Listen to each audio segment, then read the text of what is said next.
Today's episode of the Bleav in Steelers show is brought to you by betonline.ag. Betonline.ag will take care of all of your gambling needs this NFL season. You can also gamble on college football, the NBA, Major League Baseball postseason, NHL, any of your sports gambling needs. Here's what you need to do. Head to betonline.ag. You can see that on your screen right now to join and receive your 100% welcome bonus on your first deposit. Just use our promo code Bleav.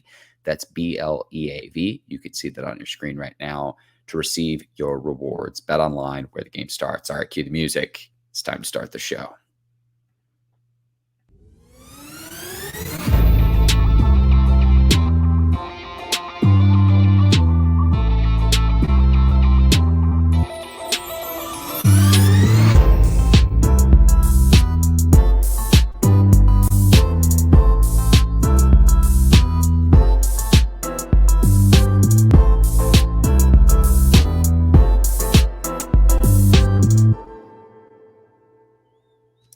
Welcome to the Bleav in Steelers show on the Bleav Network. I'm your host, Mark Bergin, providing an instant reaction to what we just saw on Sunday Night Football. The Steelers lose to the Miami Dolphins 16-10. Kenny Pickett throws 3 interceptions, and the Steelers fall short in prime time down in Miami. First few thoughts. This offense is absolutely anemic. And it, to me, is reached a point with this offense that it's this bad that it is a matter of when and not if it's time for Matt Canada to go. We need to have an honest conversation about this because when you're an NFL team in 2022 and you only allow 16 points in a game and you still find a way to lose, we've tried changing the quarterbacks. We've tried different things with this offense. It is not working with Matt Canada. He is not the only problem. But it's to me, we've reached the point of a matter of when it is time to move on from him and not if it is time to move on from him. And if the Steelers will do that midseason, because tonight's game was must win. Steelers had to go into the bye week at least 3-5. And the reason why I'm saying this is they play a Philadelphia Eagles team next weekend coming off a bye week. You're not going to win that as like a double-digit road underdog playing in Philly against the NFC's best coming off a bye week. You had an opportunity to go win the game tonight, and you didn't. Pickett throws 3 interceptions. He's a rookie. It's going to happen. There's going to be growing pains. It's not going to be a linear progression. But throw 3 picks against a Dolphins defense that had 1 interception coming into tonight's game. And one thing I noticed too, late in the game, and I get that it gets loud down in Miami. The fans are going nuts. Tua's first game back. The snap count was way too easy. You got to be able to help your tackles out as a quarterback. You got to switch up the snap count. You got to, I get that they're probably going on a silent count, but you could time up when the Steelers are going to snap the ball because James Daniels signals to the center. He nods and he goes. It was the same thing over and over and over again. And the tackles, the offensive tackles are getting absolutely whipped on the outside with the edge rushers coming off the edge. And because they're able to time up the snap count every single time. I'm very frustrated with this offense. Again, 16 points. I think the defense absolutely played its butt off tonight.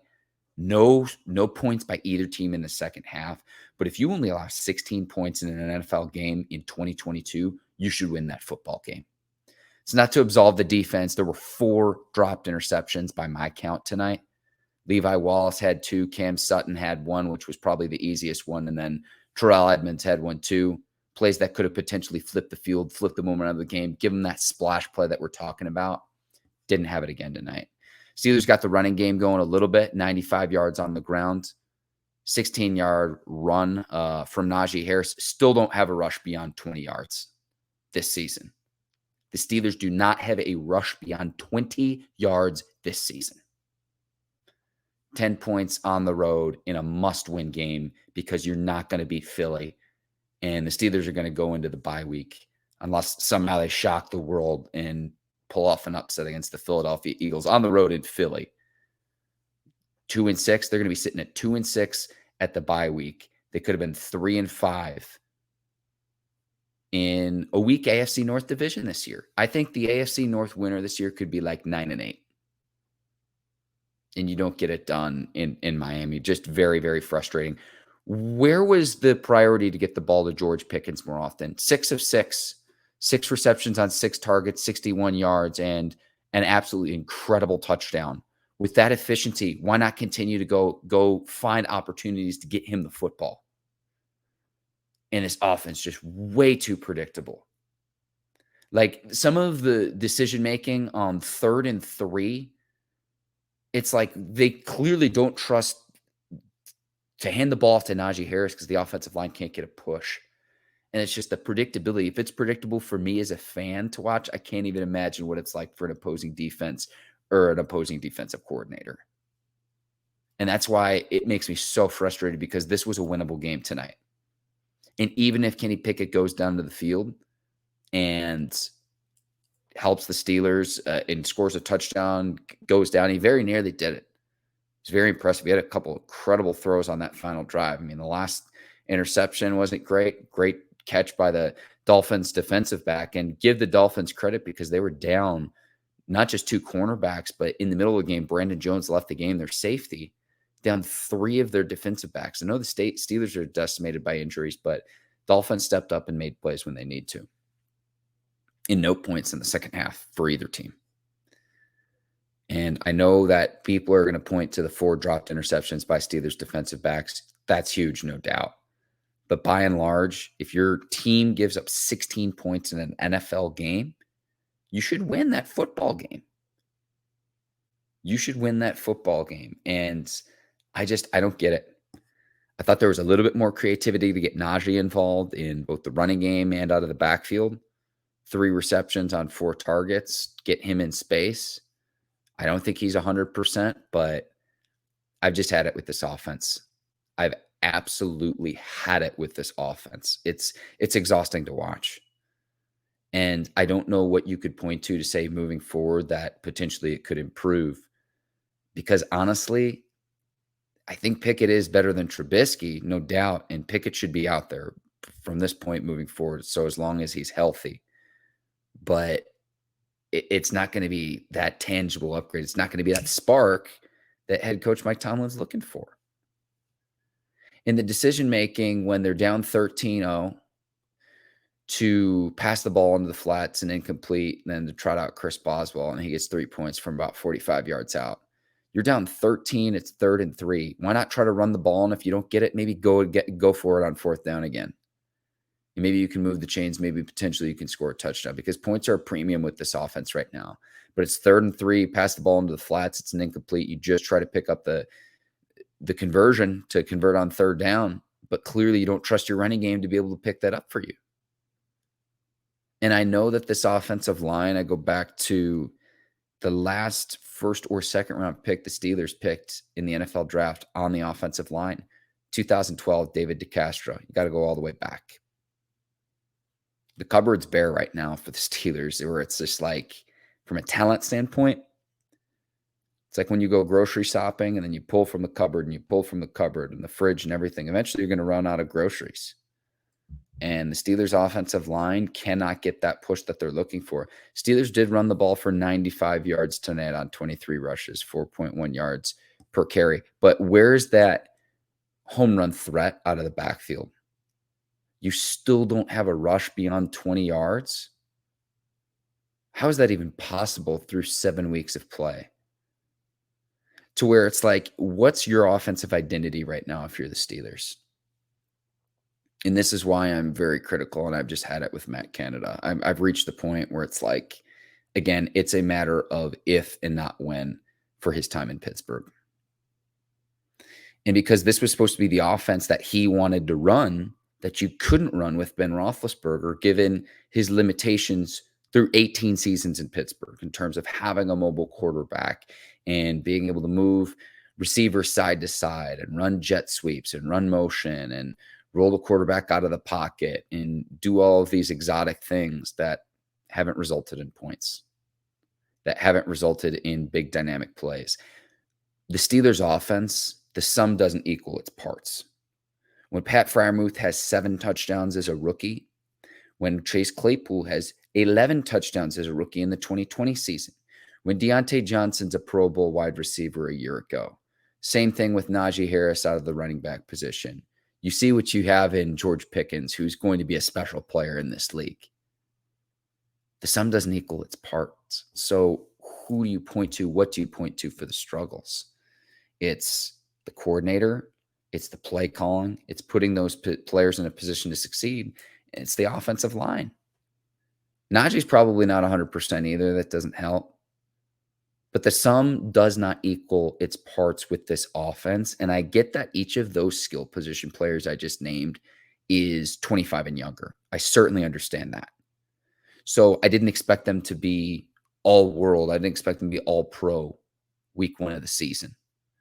But where is the improvement? Where is the improvement in a game that you absolutely must win? And you could see how much it meant to Minkah Fitzpatrick out on the field when he and his teammates are rallying to the football to get the defense off the field and to try to give the offense another opportunity. About what this game meant to Brian Flores, who coached for the Dolphins for 3 seasons, files a lawsuit for how he was treated for this Dolphins as head coach of the Dolphins. They'll say all the right things publicly. This game was personal to both of those men tonight, and the Steelers didn't get it done. That's what's so disappointing tonight. And it's disappointing that you're in a division right now where you'd be sitting in a good position at 3-4, 3-5, because I don't know. I can't envision a scenario where the Steelers go into Philly next weekend and win. And again, the Eagles are coming off a bye week. The Eagles had a bye week here in week 7. AFC North's up for grabs. You might have an AFC North winner that's like 9-8, maybe even 8-9 division winner this year. Division's down. The opportunity was there tonight. And you're going to go into the bye week at 2-6, and we might not know what Mike Tomlin's a victim of his own success. Don't get me wrong, but he's looking at it dead in the eye right now. His first losing season as a head coach in year 16. It's just this offense in 2022 point blank period is not getting it done. And that's what I see time and time and time again of why is that happening? Where do you as a coach put your player, a rookie in Kenny Pickett, to give him easy opportunities to succeed and not just the same check down plays that why we got frustrated with Mitch Trubisky, where it's like, sweet, you want to throw short of the sticks again on a 3rd down conversion instead of pushing the ball downfield. But why not continue to go back to George Pickens? 6 catches on 6 targets with that efficiency. I don't understand that. I genuinely don't understand that when he played a heck of a game. And okay, if the Dolphins make adjustments to take Pickens away, well, then you've got Deontay Johnson. Chase Claypool, keep your feet on one of the first, I think it was the first interception Pickens threw tonight. He's throwing the ball up for Claypool to go up and make a play. Use that 6'4" frame. Play basketball. Go up and get it. And he falls down, and I get it's going to happen. I credit him for chasing the defensive back down and going to make the tackle. But when it's consistently, when it's like your quarterback's giving you faith and giving you the opportunity to succeed, I want to see the Chase Claypool we saw in week 6 against the Bucs. That kid was special. We didn't see that tonight from Chase Claypool. We didn't see that against the Dolphins secondary. It's not just Chase, but any of the receivers. We didn't see it against the Dolphins secondary that was missing 3 key players, 2 cornerbacks, and then the safety. Jones left the game with an injury, Brandon Jones. Tonight's game was on the table for the Steelers to take advantage. How about Pat Freiermuth taking advantage, coming back from that concussion, 8 receptions on 9 targets, 75 yards. But it was that little flat route where he'd get somewhere between like 5 and 8 yards. And even that last drive for the Steelers, it's like Collinsworth even said it on the broadcast. You can't just nickel and dime your way down the field. You got to be able to take a shot at some point, which is what Pickett tried to do. He just made a bad throw, and the Dolphins defensive back made a nice play, a nice toe tap catch along the sideline. That's the ball game. But even if the Steelers go down and score against the Dolphins on that final drive, and if Pickett does it and wins the city over, and they love the rookie and all of that, this offense still, like, it was bad.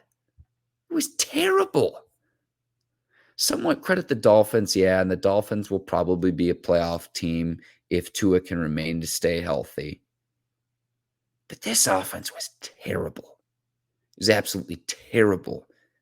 Pretty much all game, but particularly in the second half. Because the Steelers in the second quarter was maybe their best quarter in the entire season. 10-3. And it might be a little bit of a hyperbole, but they won the second quarter 10-3. And it looked like things were trending in the right direction. First drive of the second half, Steelers get the football. They have the opportunity to go take the lead. They have the opportunity to go take the lead first drive out of halftime. 3 and out. 3 and out. If I'm far off, let me know in the comments, but this is just where I'm at with everything. It's very, very frustrating to watch, and if it's predictable to me as a fan, I can't even imagine what it's like scouting against the Steelers offense. And it's almost a shame that the Steelers bye week doesn't come in week 8 because they need all the help they can get. They need to be able to get some players back from injuries. I get that. And the Steelers got a lot of guys back today. Minka played, Pat Freiermuth played, Cam Sutton was back. Don't think Akella Witherspoon played tonight, but man, this was just so frustrating because the opportunity was there, and it was there for the taking tonight. I'll go ahead and sign off here. My name is Mark Bergin. Thank you for taking the time to watch the Bleav in Steelers show. Just an instant reaction to the Steelers' 16-10 loss on Sunday Night Football to the Miami Dolphins. Later this week, Ike Taylor and I are going to be back previewing that Week 8 matchup against the Philadelphia Eagles.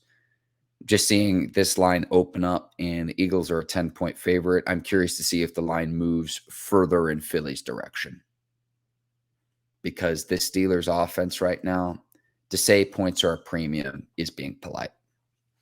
Again, my name is Mark Bergin. Thank you for taking the time to watch the Bleav in Steelers show. I'll see you later this week. Hope all of you have great rest of your nights, a great rest of your rest of the weekend, and on into the following week. One more game, Monday Night Football, Patriots and Bears to wrap up Week 7. Hope you enjoy the Monday night game, and we'll see what's ahead in Week 8. I'll go ahead and sign off. Again, my name is Mark Bergin. Thanks so much for watching. Take care. So long, everybody.